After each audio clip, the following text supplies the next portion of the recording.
Introducing our distinguished guest, very close to me is Mr. Yair Shamir, whom I'm sure you're all aware of his presence. He's the managing partner of the Catalyst Fund, and he's held very important and various positions in the Israeli economy, Cytex. In good times and in bad times,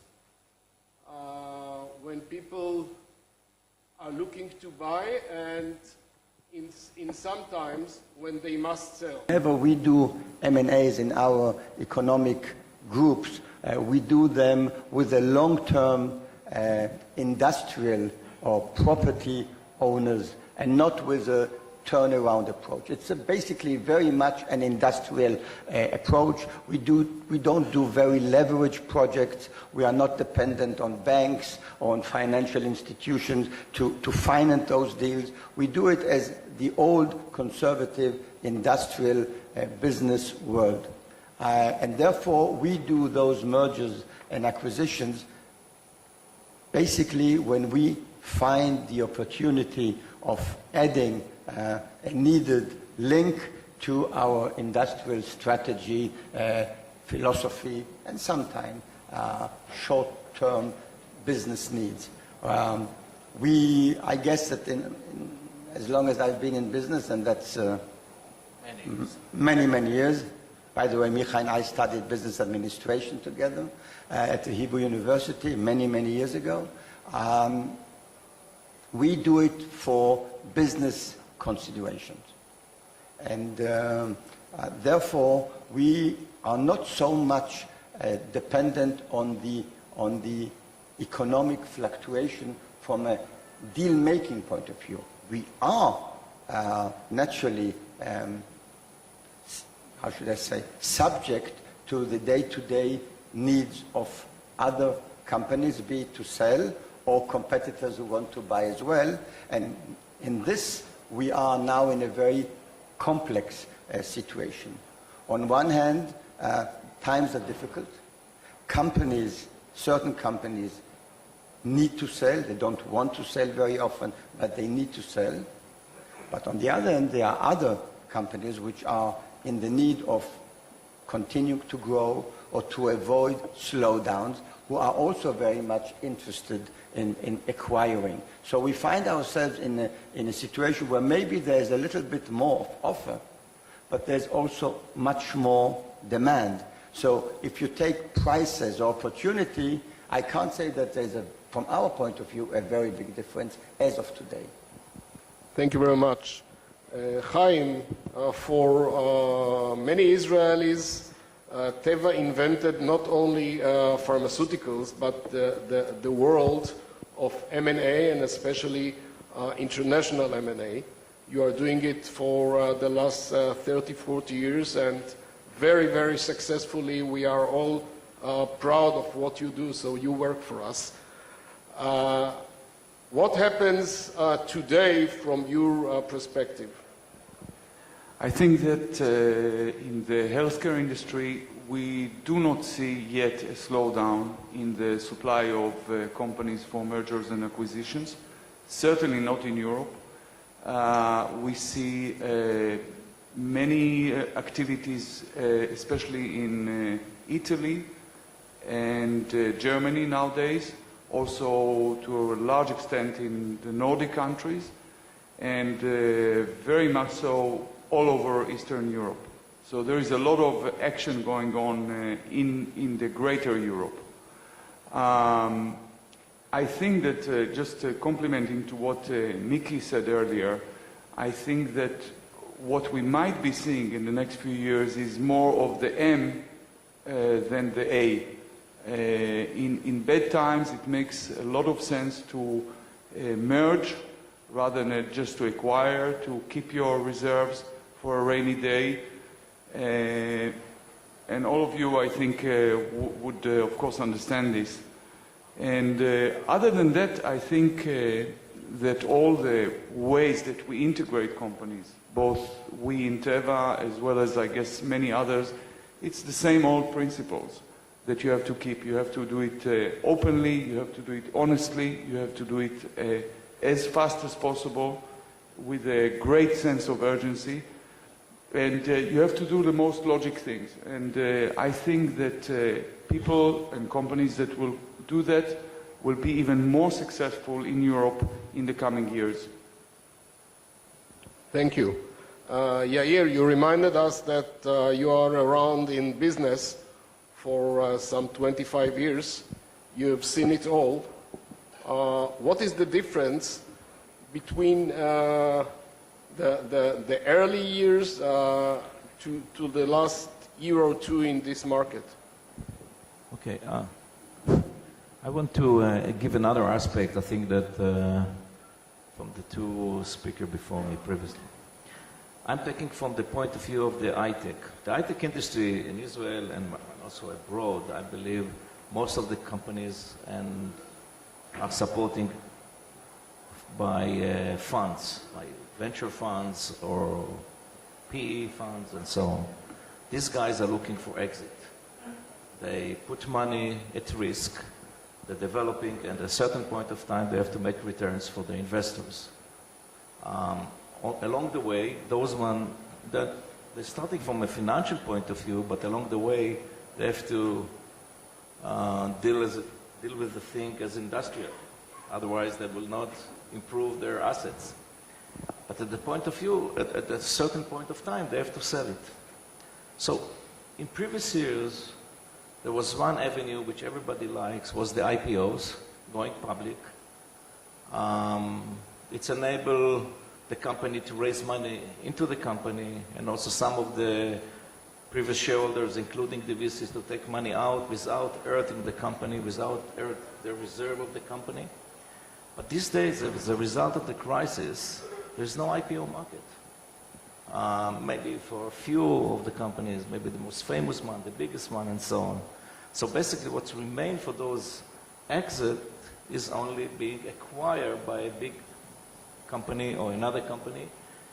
Less mergers, because in mergers you see other equity shares, which is not really tradable. In some cases tradable, but so you see more and more, at least in Israel, and also I've seen it in the US, big numbers of the big giants or other big companies are looking for assets, like Elbit have been done, searching for assets, and they're looking for acquiring a company, at least in the high-tech sector.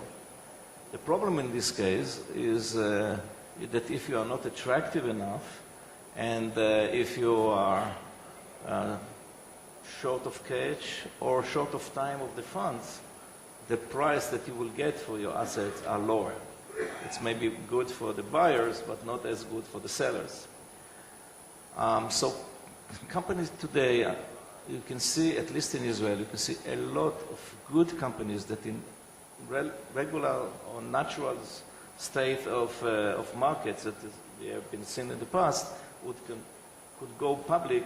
These days, they are looking for a buyer, but the price that they're expecting is not reasonable for the buyers who want to keep his reserve, they want to be more cautious and so on. So you see less big transaction, more smaller one, and in many cases the exits are not really good ones in these days. Thank you. Look, Muller, you are running around the world all the time. I don't know how you do it, but you make acquisitions and merger more than any other thing. Is it any different than it was a few years ago? I think you need to differentiate first geographically, and then whether you are a buyer or a seller. I'm actually both buyer and seller, and the geography is about 4 continents in the world. If you start between buying and seller, the big difference being a seller today, when I sell assets of our group, is more than ever you have to check if the people that want to buy have the money. And this is your smile, but this is a new feeling. I had been negotiating with very large private equity funds about transactions in the area of 200 to 300 million, and they absolutely wanted to buy, but they were unable to find the financing. I think when you sell, for me at least in our industry, environment, plastics, valuations are not an issue. we are still able to sell companies at 7, 8, 9 times EBITDA, which for low tech is very good prices. But the problem is people sign and then they come back and say, I don't have the money. And these I have seen especially in Europe today. Funnily enough, I just sold a business in South Africa, emerging country. The buyer, a no name, got financing in 2 days. So I think there is a huge difference today between the so-called new world and the old world. In old world, financing is a real issue for people who want to buy when they don't do it like Mr. Federmann or us with pure equity. And in the new world, there is still a lot of financing available for companies to buy. When you are a buyer, I think the biggest problem I see today is you meet people that have fabulous businesses, but they don't have working capital. It's not a question of technology. It's not a question of market presence. These people just don't get the commercial banks to finance their working capital. And so, funnily enough, I see a discrepancy between the multiples at which I sell and the multiples at which I buy. Actually, I think today, when you buy, you are about 20 to 30% cheaper in your prices than you were 3-4 years ago, because fabulous companies, they don't know how to build inventory and how to finance their receivables. And I think this is a huge issue, which is especially true in Europe. I don't know about the other panelists, but in the US, I still think there is so many different forms of equity and of debt available that small companies find financing. But in Europe, it's a pure catastrophe. And so if you are a buyer, you have just enormous opportunities.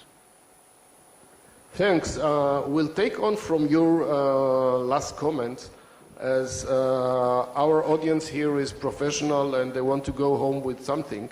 I would like to ask you about the influence of the situation on the deal structure, values, multiples, and especially a very tricky point in these days, can you achieve transaction with performance-based element, which is quite more risky in such days.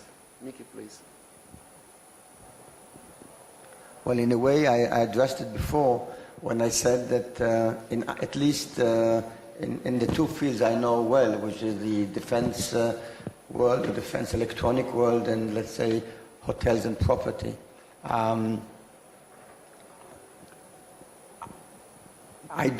We're talking about 2012, not 2008, 9, and 10. But now, 2012, I don't see a big difference. There's maybe a small one.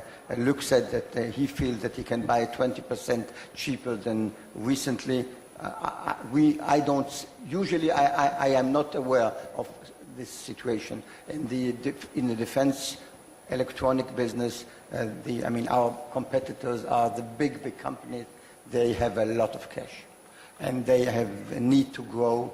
And when we compete with the GDs and the Lockheeds and the Northrops, and although there's no problem, when they want to buy, they have no problem. We find ourselves competing against them, or the mid-tier companies like Rockwell.